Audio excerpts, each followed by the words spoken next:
Assalamualaikum saudara. Hari ini kami nak menceritakan perjalanan balik dari tempat kerja kami ke rumah orang tua.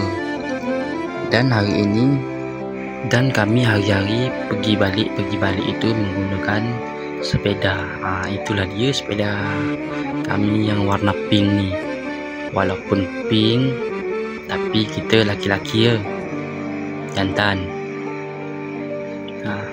Dengan sepeda inilah kami setiap hari mengayuh dari rumah orang tua ke tempat kerja. Di sini kita akan melewati simpangan 4. Simpangan 4 ini adalah ada arah ke darat, dan ada arah ke laut, dan ada arah ke hilir. Dan sini kami melewati banyak rumah yang ada di sekitaran perjalanan balik ke rumah orang tua. Dan sampai di sini kita tengok pula di samping-samping itu banyak tumbuh-tumbuhan yang tumbuh ya saudara. Ada pokok pisang, ada buah nio, pokoknya lengkaplah di sini saudara. Dan di sini kita melewati masjid pula.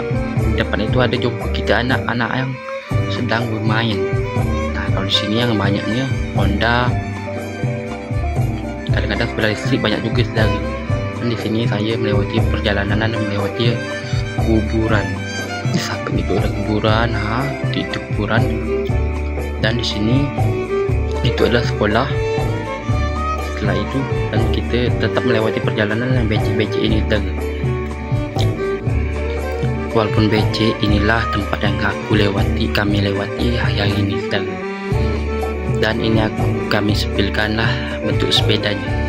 Sepeda ini adalah sepeda cewek ya saudara, cuman sedap dipakai, tapi kecil. Kadang-kadang selalu rosak saudara, kena badan awak terlalu besar, sepeda tu kecil saudara. Dan ini kita melewati di depan sekolah SD saudara.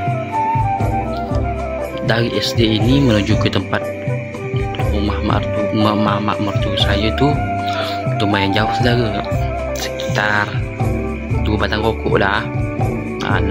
Dan di sini pula saya jumpa orang, tak tahulah apa kerja dia tu, dan bawa anak dia.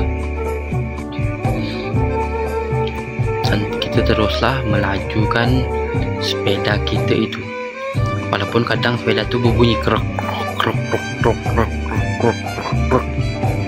tapi tak apa, kita gas terus, kena itulah yang ada. Semakin ke darat sini saudara, jalan dia pun semakin buruk. Dan kadang-kadang di sini saya balik saudara, sepeda tu kami tinggal dekat sini. Mereka tahu tak tu saudara, di samping-samping itu saudara, itu adalah batu kerikil, pasir. Itu adalah untuk membuat jalan bagus saudara, cuma tak tahulah bila dibangun dia. Di sini pun air pun bergenang di tengah jalan. Pokoknya teruk jalan saudara. Kalau kita tak pandai berjalan meniti ini, bisa jatuh kita saudara, soalnya jalan licin.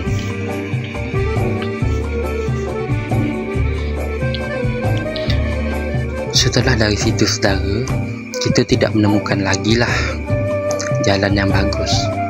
Dan di sini terus jalan dia buruk, rosak, hancur, sampailah ke depan rumah mak mentua saya nanti. Itu kan dah banyak tu, ada pasir, ada batu, kerikil, jalan berlubang-lubang, penuh air lagi. Tahu tak saudara itu? Dan di sini kita melewati rumah konten kreatornya Abu Kasmir. Orang tua Abu Kasmir itu adalah rumahnya warna hijau tu. Itu adalah rumah orang tuanya konten kreator Abu Kasmir saudara ya. Dari sini pula kita tak jauh lagi dah sampai di rumah. Dan tengah jalan ini kita berjumpa lah dengan abang-abang, tak tahulah siapa nama abang. Kita sebut aja lah nama abang tu Abang Jumel. Kita jumpa anak-anak di sini ya, budak-budak. Soalnya kita balik petang ni, maka itu budak-budak tu nak pergi sembahyang kan. Kita tak jauh lagi ni dengan rumah. Dan pada akhirnya kita pun sampailah di kediaman mak mertua kita.